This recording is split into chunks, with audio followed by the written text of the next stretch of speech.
بسم الله الرحمن الرحيم. السلام عليكم.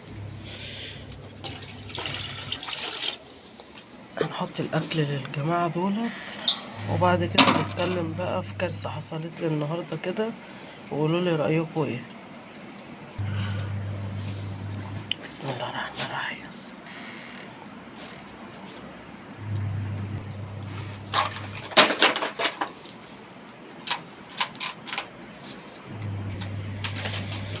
بصوا حبايبي، انا النهارده اتفاجئت كده ان كان امبارح ارنبه بتلم كده، يعني بتعمل عش للولاده، بتحضر لولادتها يعني.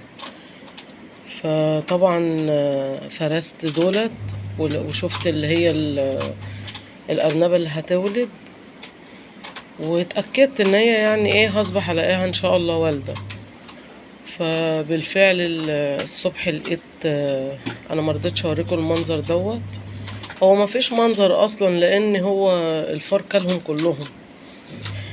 فكمني الوقت بسيب باب العشة كده مفتوح زي ما انتوا شايفين عشان كان الجو حر. فهو عشش فوق هنا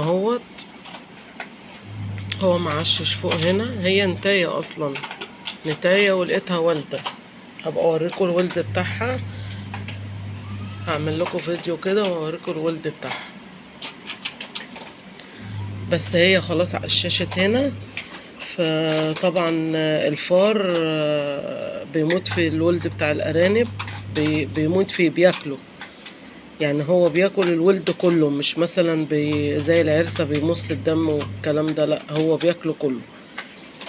فانا الصبح النهارده اتصدمت ان انا لقيت الزلعه فيها العش بتاع الارنبه، وفي طبعا مطرح الولاده وكده، يعني هي ولدت.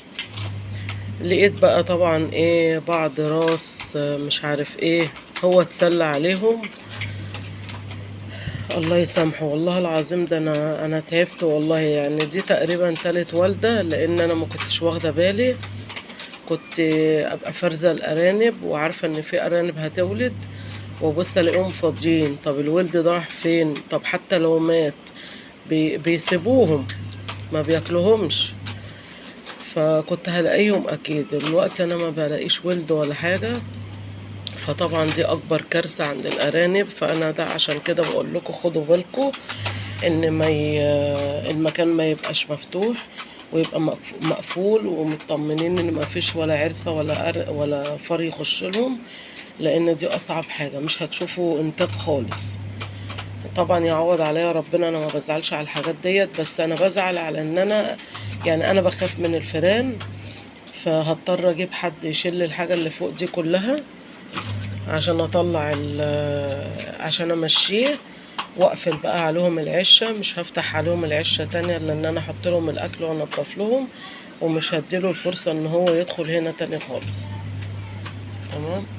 فانا بقى عشان كده بقول لكم بصوا، هو هنا الاسطح عندنا عامله ازاي. احنا بيوت عشوائيه خالص،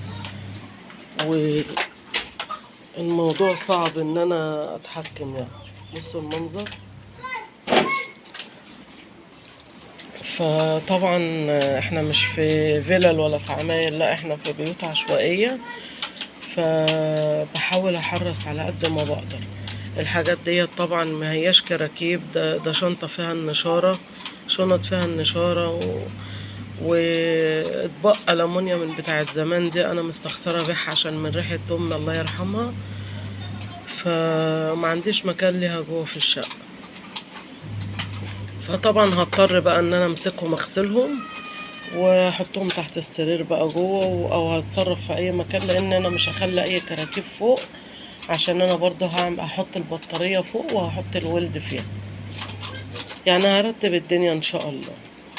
فطبعا حرصوا من الفيران، لان لو انت عندك ارانب وهتولد وما لقيتيش ولدها، او لقيتهم بينقصوا واحد ورا واحد، تعرفي ان ده فار، مش عرسه خالص. العرسه تمص دم الكبير، انما الصغير ده هتاخده تعمل بيه ايه؟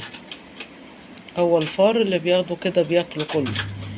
ف هحاول اتصرف كده، اطلع الارانب في اي مكان، عشان طبعا اللي هجيبه يروق لي المكان، مش هينفع ان هو يشوفهم او يخش عليهم، فهطلعهم بقى احطهم في اي مكان، وعبال ما انضف عبال ما اروق بقى واشوف الفار ده دخل منين واتصرف يعني فيه.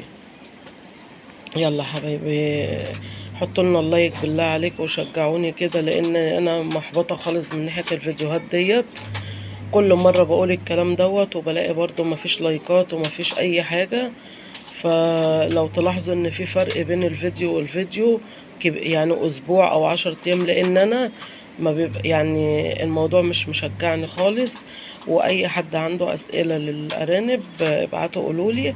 طبعا انا تربيه ارضي وتربيه بيئتي، فانا هفيدكم طبعا باي حاجه تبعتوا تقولوها، وراجعوا التعليقات كده وشوفوا انا برد على كل التعليقات.